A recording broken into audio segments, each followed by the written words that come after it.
তো guys welcome to my cats part 12। এটা হচ্ছে পার্ট 12 আর হচ্ছে এই চ্যালেঞ্জের নাম হলো কোন এটা চ্যালেঞ্জ না, এটা হচ্ছে মাই ক্যাটস পার্ট 12। বন্ধুরা আমি হচ্ছে খেলাটা দেখাবো, দেখেন এখনই শুরু হবে। রেডি সেটি এন্ড গো সার্কাস স্টার্ট। আমি লেজার লাইটারটা আপনাদেরকে দেখিয়েছিলাম, আমি একদিন আপনাদেরকে লেজার লাইটারটা দেখিয়েছিলাম। আজকে হচ্ছে লাঠির, আজকে লাঠির থেকে হচ্ছে। যারা দেখতে পাচ্ছেন না, যারা হচ্ছে দেখতে পাচ্ছেন না, এই যে আমি আপনাদেরকে জুম করে লাঠিটা দেখাই। আপনার লাঠিটা একটু ওইখানে থামা, আপনারা কি ওই লাঠিটাকে দেখতে পাচ্ছেন? আমার থাম না ওই লাঠিটাকে, ওই যে ওই আমি থাম। হ্যাঁ এই লাঠিটা নিয়ে রেখেছে।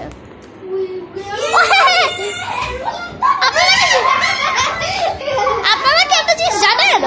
তুলে না 4টা ঘর আছে। 1 নম্বর ঘর হচ্ছে এইটা, টিভি। ভাই ওকে বাইরে নিয়ে যায়। এই গাইস মাই ক্যাটস পার্ট 2 হচ্ছে মাই